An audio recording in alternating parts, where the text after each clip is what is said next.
Happy Friday. Welcome to Pitch Strike Chronicles. I'm Uncle Tass, and I am here with Rob. And the Yamamoto watch continues. Still no updates. It's just been kind of speculation after speculation. There was a rumor I heard on the fan last night that there was 9 years, $304 million contract offer was leaked out. It was not confirmed by any official part of the negotiations. It was just a rumors. That's all I'm taking it as. I don't want to run to the bank with it. If that is the case, let's play the role that this is true. Do you think that's a significant offer for Yamamoto? 9 years, $304 million. Real quick, what's going on, everybody? I want to shout out real quick. All right, Pete Simonetti from the NYYU Underground. What's going on, Pete? Good morning. Thanks for all the work you've been doing. You have been grinding it out. We always appreciate you, bro. But with this contract, if that is the offer that what the Yankees made official to the Yamamoto camp, are you okay with that? Well, first, what's up to everybody else in the chat? No, don't want to get a lot of people have been here too. We're not excluding you, Pete. Obviously, we got to recognize Pete. He's been killing it this off season, but all of our great friends in the chat have been in here before we even went live. So I want to say what's up to everybody, and again, tip of the cap to Pete because he's been knocking it out of the park all off season. Anyone being live as long as he was for that Soto thing deserves respect. So, no, what is that? 33 million a year, 304 over 9. Something around that number. Is it 33? If it's 33, I'm gonna be happy with my math because I'm so bad at math without a calculator. But I think it's like 33, 34 million. But I think it's fine. We all knew it was going to exceed 300, and Heyman is about. He's saying it could be the longest contract ever given out to a pitcher, which would make it 10. So it's around 33 million. Ah, look at me. I didn't fail math class, but I did it. So, but no, I'm fine with that. I'm absolutely fine with that. We know it's going to be a lot of money, and contracts are going to keep going up, even for pitchers that are outside of the major leagues. He's really good. He's really freaking good. And if he had pitched even one season in the major leagues, he'd be the best guy available on the market. I think he's better than Snell. I think he's better than Montgomery. Not to take anything away from those guys. He has so much going in his favor in terms of his age, his stuff, the way he's just been dominating over in Japan. He's got the edge over those two guys in a lot of different categories. So I think that's a fair deal. These teams that are in it know it's going to be a lot of money. There's a reason why the teams that are involved are all high payroll type of teams. Yankees, Mets, Dodgers, Red Sox. I think the Phillies as well are involved. San Francisco is always going to spend some money. So there's a reason why those teams are the ones that are in the running right now. And it's not like a team like the Pirates or the Athletics or the Royals. They're teams that are not going to spend a lot of money. So I'm fine with it. If that's what it takes to get him, if you got to give him 10, then give him 10. Do what it takes to get this guy here because he's 25 and he's got the stuff of an absolute ace. And in the major leagues, how do you win championships? You have to have at least 2 of those. We could have 3 potential aces in this rotation. So I'm perfectly fine with that. It wouldn't exceed Cole's money. He'd be a little bit under and 1 million under, and you'd get an absolute second ace right behind him. And that's a deadly 1-2 punch. So I sign up for that all day. Would he sign up for it is the question. He might want more. Yeah, that's a different story. What he wants, if he's going to counter with an offer, then that changes the landscape of what our expectations are. I actually think that's a good deal because, like you said, when you're dealing with somebody like Yamamoto, you also it's not like, and the argument can be made. He had, and I've made it myself. He hasn't thrown a pitch yet in the major leagues, and it's a very different game with American League ball and Japanese ball. But I think that gap has been closed a lot over the last few years. I think they're becoming more similar than separate. I think the only difference at this point is the ball itself, which is why Matsui kind of fell out of the talking points because of the size of his hand, and the way he grips the ball. That is what it is. But I mean, the focus obviously would be Yamamoto. I think that's a fair deal. And if you have to go to the 10th year, you do it. Like you said, he's 25. Work out an opt out if they need to. If he wants to, if the Yankees want a way to get an out of a way out of a contract, or if he wants to say, all right, I'll start my career. If you want me to stay and I want to stay and the marriage works and we want to do the whole 10 years, it's fine. I like the opt outs. I really do. I like having one player opt out, one team opt out in a big contract like that. I think that serves both parties equally well. It's just the way to go. I wish as long as there's not the only thing in the contract that drives me absolutely crazy are no trade clauses. I'd like to see that go away, but we can discuss that another time. The Yankees have to be they have to remain the aggressor. They have to keep battling at this. They can't concede anything. What's starting to really go into the Yankees' favor is the trade that the Dodgers made with the Rays with Glasnow. I know that they want to make sure that he signs an extension before they put their signatures on anything. I didn't hear overnight if that happened. If it did, correct me on that. So it's still all pending on that extension. But that might alter the Dodgers' aggressiveness for Yamamoto. What do you think about that? Depends on how much he's going to make, because right now he's making about 25, and I think his luxury tax hit is only 15. So if they start extending him next year, they still got plenty of money to spend. It doesn't take them out of Yamamoto, but it could be a fallback just in case the Yankees do.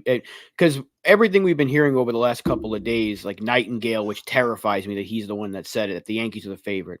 And then Heyman said yesterday, like the Yankees and Dodgers are co-favorites.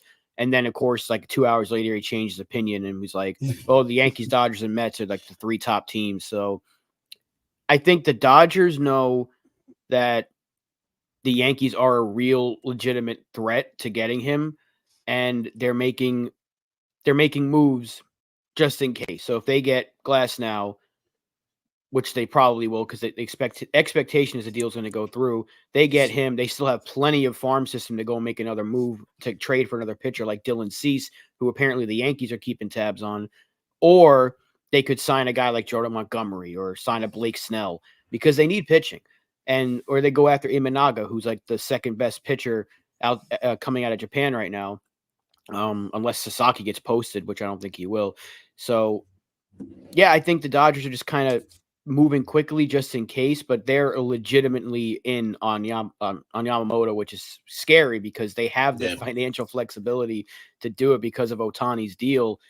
And the fact that they brought Ohtani before he was officially introduced to the meeting, they're going all in. So they're going all in just like we were going all in, but they brought some players we didn't. We brought Randy Levine and all those guys. I'm hoping that was enough to try to sell him, but I think it's going to come down to Yankees and Dodgers. And if he goes to the Dodgers, I'm not going to blame him. That's a hell of a team over there. But the Dodgers getting Glasnow, I think it's just more of if we get Yamamoto, then he becomes like your number 3, which is nuts because Glasnow at full strength is really good. And if they don't get Yamamoto, they have Miller, Glasnow, they'll get Buehler back and they can go add another pitcher and they'll be good to go. So I think it's just kind of a contingency plan. Also, they needed pitching. They needed several pitchers. So it's kind of like we need a couple of bats.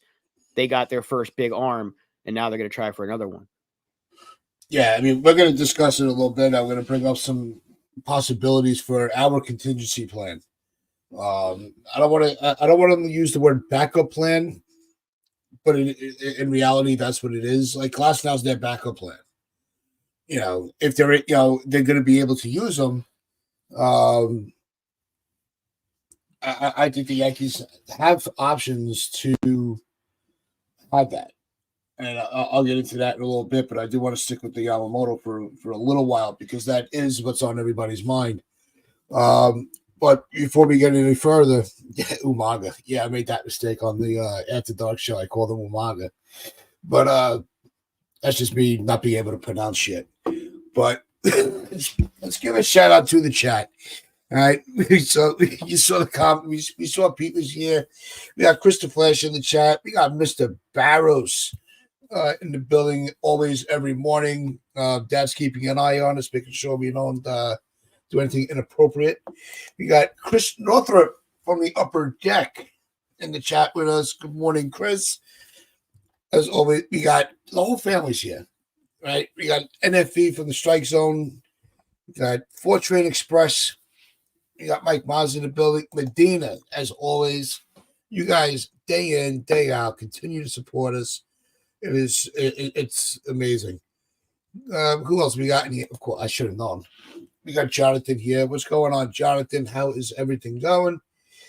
And one of our newer subscribers that where was he? He was here early in the morning. I think him, Jonathan Mazza and FL Diver JC. Good morning. Thanks for hanging out with us today. But we got Stephen B. Let's not forget Stephen B is here. Trying to get through everybody real quick. But the whole atmosphere of here he is. I said his name 3 times. Here he is. It's like saying Beetlejuice 3 times. Nah, that only works on one person. Yeah, where is he?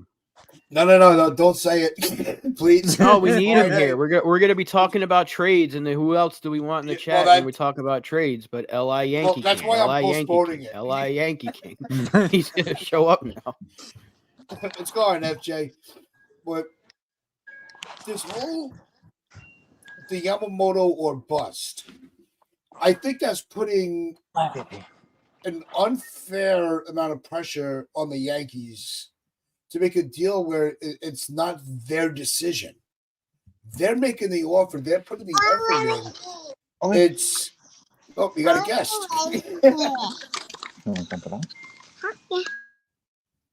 So, what was the question? Sorry.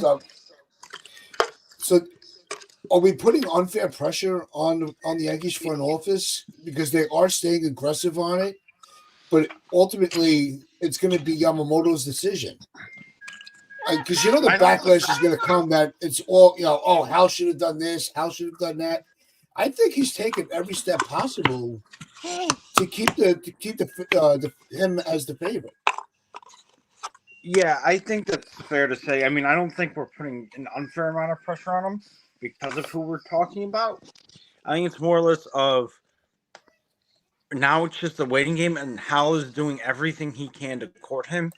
And last week, or a while back, I think it was. I can't remember when, but it was a while back. But Jack Curry had reported that it was either Jack Curry or one of the other reporters that had said that there's going to be a second meeting with the Yankees at Yankee Stadium. So I don't think we're putting unfair amount of pressure on them. Rob, what do you think? No, I think you really can't say it's Yamamoto or bust because, like you said, he's got choices. He could go to the Dodgers, if he wanted to. He can go to the Mets if he wanted to. It's all entirely up to him. He can go to the Red Sox, Cubs, Giants, fucking Pittsburgh Pirates, but we know that's not true. He can go anywhere. He's got all the options in the world. Whoever makes him an offer. So, but the Yankees also know that they're probably not going to spend big money on a Blake Snell, or we're probably not going to reunite with Montgomery. And the only other fallback would be, do you move Torres or Peraza to get another starting pitcher, and then you roll and just pray that Rodon is back to his form, which is entirely possible. I think he's going to be much better this year. But Yamamoto, the reason why people are saying it's Yamamoto or bust is because none of those other guys that are available, like, move that needle, because you think about Cole as the one, and then Rodon is the 2, that's really good. But like if you put Cole and Yamamoto, that takes all the pressure off Rodon to have to be that ace, that 1B to Cole.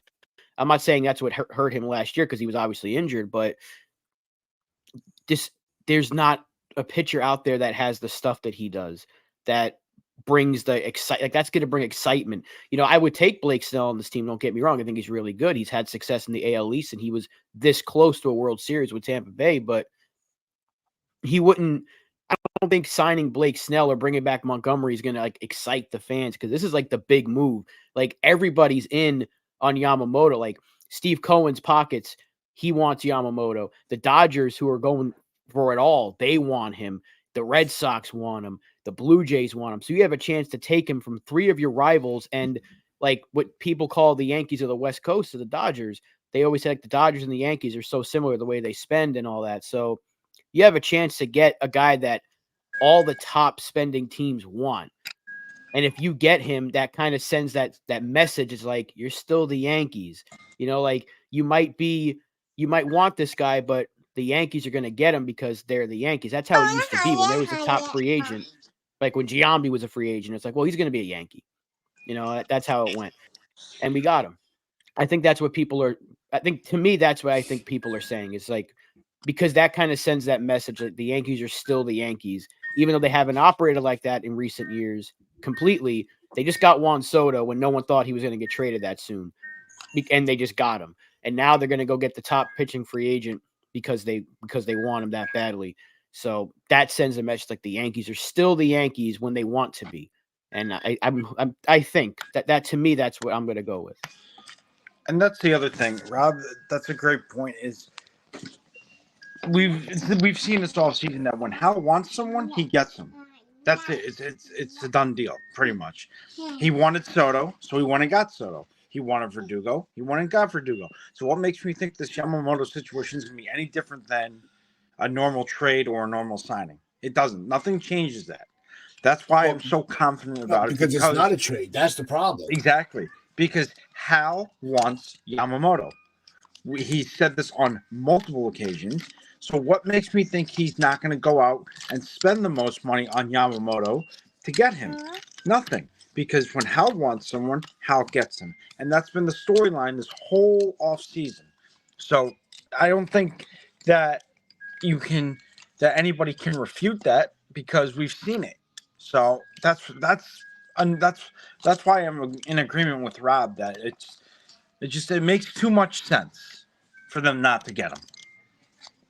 No, it's the perfect marriage, but Hal could be as aggressive as he wants. Hal could throw $1 billion at him. If he decides that he'd rather play, with the Dodgers, there's something the Yankees can do about it. Yeah, that's what I'm saying. I think the fans need to scale back. That Hal needs to do this. Look, the Yankees are doing everything they can. They're doing everything. They had not made one misstep with Yamamoto. It's some of these, and it's nobody in our community. This is social media. These are the fans that maybe watch a game a year, or they don't watch a game until it's the postseason. Like those type of fans that aren't in the trenches with the rest of us. It just pisses me off because they're clueless. They don't pay attention. They just see a shiny toy in the store, and they kick and scream in their feet. I want it, and it's not. It's sometimes that's not the case. When it comes to free agents, the situation is always looked at differently. You can, like I said, they could offer $1 billion. Does not guarantee that you're going to get them. But I think some fans really need to just shut up and stop putting this on Hal that is taking so long. Well, that's the thing. Like, if it comes down to the Dodgers offer him 10 for 3 something, and then he goes back to the Yankees, like, can you up the money a little bit to beat out the Dodgers offer, and I'll sign with you? And the Yankees say no. Then you can be like, oh, then why didn't you do that? You could have had the guy you wanted. But it's different if like the Yankees and Dodgers gave him the same offer and he just picked LA. Then what can you really do? if you're the like, you can't really be like, Hal, you suck, or Brian Cashman, you stupid idiot. Like, you can't really blame the GM and the owner for that. If you have two the same offer, he just picks the Dodgers. You can't really blame them for that. So if it's a case where he comes back to the Yankees and say, can you match or go a little bit over for this team's offer, like if it's the Mets or the Dodgers, if he comes back to you and tries to beat out that offer, then and you say no to that, then people are going to want to blame the owner and the GM. But I don't know if that's the case. We don't know yet. We still don't know when he's going to be. We still don't know when he's going to be signing, because apparently he's got a second meeting with the Yankees I didn't even know about. He met with the Phillies yesterday, and he's still got to meet with, like, I think he's meeting with. Did he meet with Chicago or with Boston the other day? No, he's meeting with Boston, and then he's meeting with Toronto. Yeah, so we still might have another week of waiting for this. So we really don't know when it's going to happen. I can see it getting done sometime next week, like Monday, anywhere between Monday and Wednesday time frame. That's when I see it getting done. I mean, I think the Yankees feel very confident about how they went about it and how they did it. They have even come out and said that they have all the confidence in the world that he's going to sign with them and that they're going to lock him up. And I think that if it's close, money-wise, I think Yamamoto would play with the Yankees, because if you look at all the pictures that have him in with a Yankees hat on, I mean, a picture says 1,000 words. And he grew up a Yankee fan. He idolized the Yankees. He idolized Matsui. He idolized Tanaka, both of whom were Yankees. So I think the Yankees are very confident with how they presented their case and their proposal. I think at the end of the day, that's going to come into play. Of what did the Yankees offer that the other teams offered that could match or beat them? Because the Yankees can do that. We know this. We're the Yankees. We have the money. That's not the issue.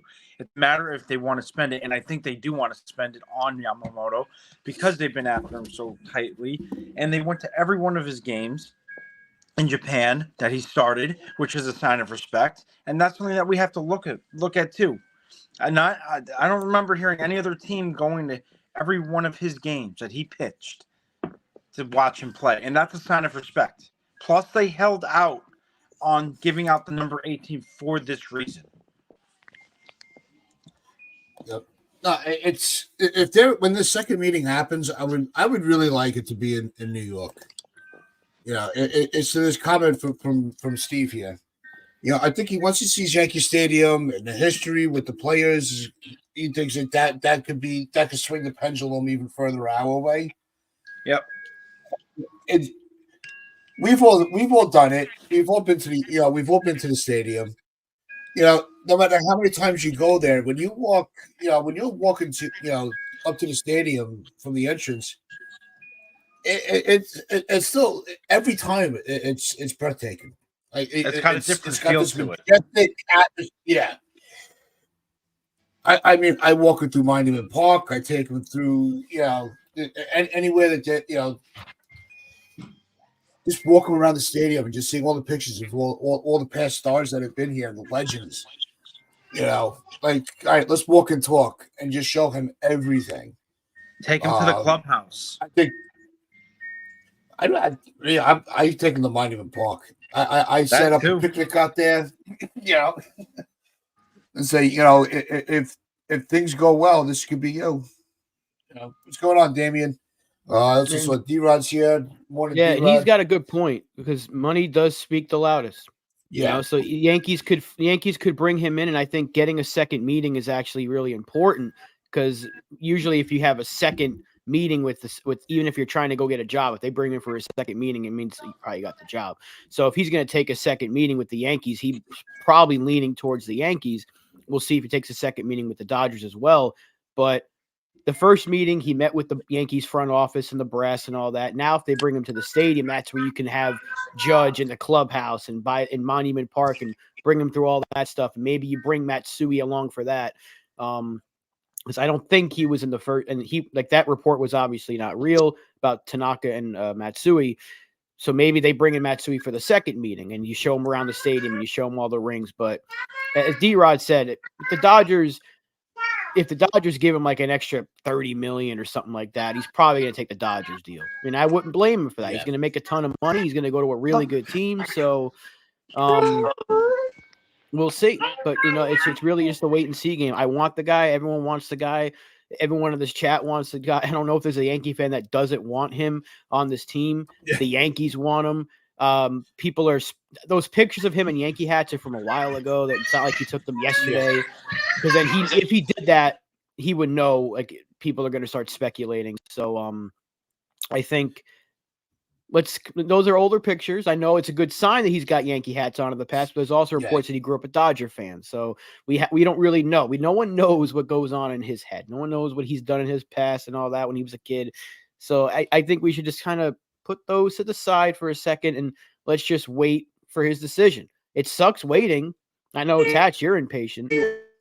I'm becoming very impatient.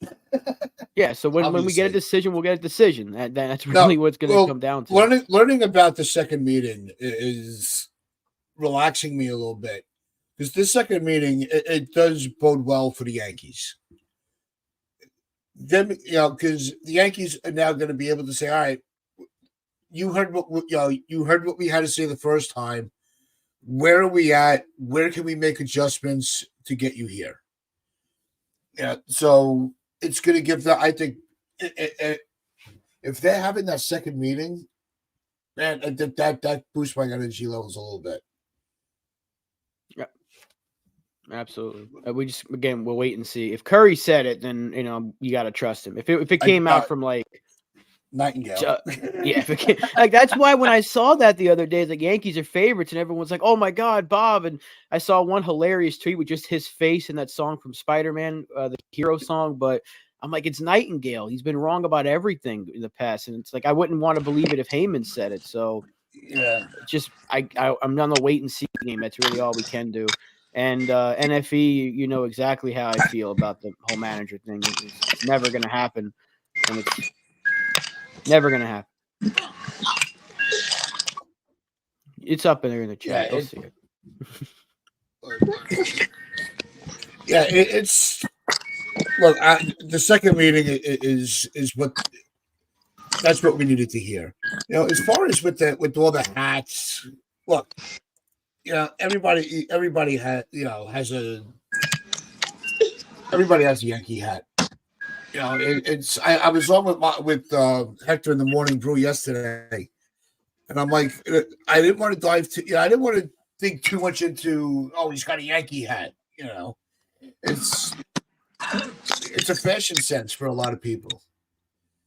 That's why I was like, you don't see, and I think it was on our stream. I made the joke. You don't see anybody in a Mets hat, walking around Hollywood. They're all wearing Yankee hats. You see some of these stars, they're wearing a Metallica shirt and couldn't name one song. Just because they own apparel doesn't mean that that's their team or their favorite band. It's fashion. So I try not to dive too, but I don't look too much into that. Like pictures of them little kids, as a little kid with their father or grandfather at the stadium. I'd rather see that than they have a sticker. Ooh.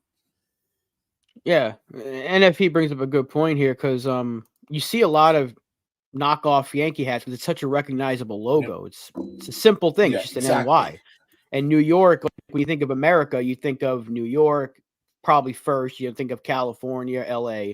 You're not going to think of like Idaho or some shit. When someone says, "Hey, the United States," you're not going to be like, "Oh, Boise, Idaho." No, you're going to think like, "Oh, New York, the Big Apple." You're going to think of Texas. You're going to think of Cali, Florida, even. So you're not going to, you're thinking of the big city, and that's what New York is, and that's what LA is. And so again, it's no surprise that there's pictures of him with the Yankee hat on because the Yankees are a known brand around the world. So, well, again, it's a little too much speculating there because everyone's trying to be a detective. Like, well, if he wore a Yankee hat a couple of months ago, that must mean he's going to sign a Yankee. And Imanaga was wearing a Yankee hat in the same picture. Does that mean he's coming too? So, like, no one knows. And, we can't keep doing that. It's just wait for it to happen. If it happens, great. I'm just hoping it does. Enough trying to be Sherlock Holmes. I'll catch you guys later. All right, Mazda. Yeah, All thanks right, for hopping on Yamamoto. real quick. Bye. All right.